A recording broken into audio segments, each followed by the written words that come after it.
Bonjour les amis.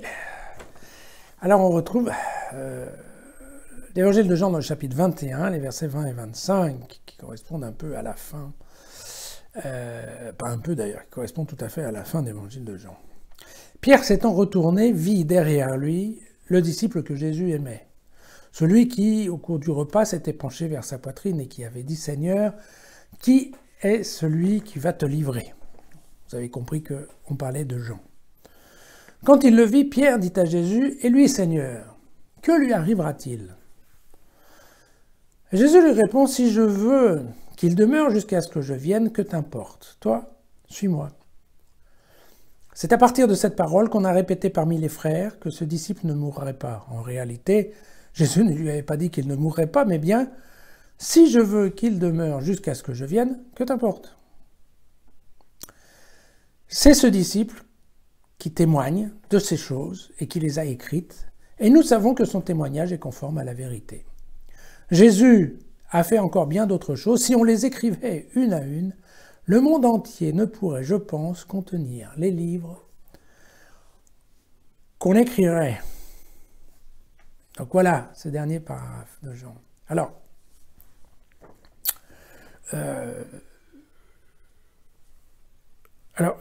n'oublions pas, bon, ça a été écrit de toute évidence par une équipe johannique.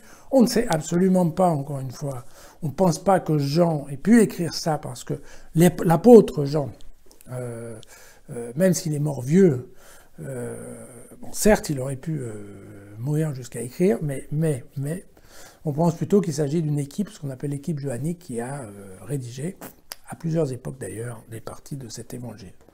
Et très certainement, le dernier paragraphe, lui, a été rajouté d'une manière assez tardive, n'est-ce pas? Mais il y a toujours eu, donc, dans cette histoire de comparaison, pour ne pas dire de compétition entre Pierre et Jean, eh bien, il y a toujours cette notion de Pierre. Pierre est celui qui suit, et Jean est celui qui reste, voilà. Mais c'est aussi, vous vous souvenez, c'est Jean qui le premier croit, voilà, il vu et il crut, hein. C'est pour ça que Jean est toujours considéré comme, eh bien, oui, le disciple préféré, c'est celui à qui Jésus va confier sa mère, ce qui n'est quand même pas une mince histoire. Et donc, vous voyez bien que... alors, le « toi, suis-moi », on l'a vu hier. Vous vous souvenez aussi, encore une fois, quand on parlait...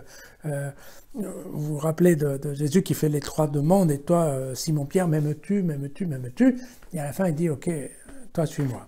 Voilà, c'est le même « toi, suis-moi ». Alors, c'est intéressant, pourquoi? Parce que cet évangile nous permet, en effet, de donner un autre aspect de la communauté chrétienne, qui est, certes, il y a besoin de l'unité, on en parle assez souvent, qu'il soit en moi comme moi je suis en toi, pour que nous soyons tous ensemble. Donc une question d'unitaire, que nous ne faisions qu'un, d'accord? Mais ça n'empêche que dans l'unité, il peut y avoir une certaine diversité. Et typiquement, nous avons ici la diversité entre Pierre et Jean, qui sont en effet deux personnages qui ont une vie, une action et probablement une relation avec Jésus qui est assez différente. Et donc c'est évidemment le côté intéressant. Le côté intéressant, c'est que pour une fois, Jésus aborderait ici la question de la parousie, de son retour, en disant, voilà, si je veux qu'il demeure jusqu'à mon retour, que t'importe. Alors, voilà, l'évangile le dit bien, ça encore une fois c'était rajouté après. Il n'était pas hors de question de dire que Jean allait devenir éternel, c'est pas ça la question. La question c'est que si Jean... Ok. Et c'est important en termes de théologie. C'est de se dire, voilà, la parousie, le retour de Jésus, c'est pour quand? C'est pour dans longtemps, c'est pour dans pas longtemps. Okay. Alors, au début, on pensait qu'il allait rentrer tout de suite, quoi. Je veux dire, paf, il est ressuscité, boum, ça y est. Bon, maintenant, il dit qu'il repart, mais ok, une semaine après, il est là. Au tout début, les disciples, ils pensaient revoir Jésus dans 3 jours. Après, ils ont compris que ça ne serait pas dans 3 jours. Ils se sont dit, bon, ok, peut-être l'année prochaine. Enfin, vous voyez. Puis après, bon, plus ça allait, plus ça s'éloignait. Et puis, eh bien, à l'époque de Jean, on est déjà en 85. Donc ça fait 50 ans que Jésus a disparu et qu'il n'est pas revenu. alors qu'il a dit qu'il reviendrait.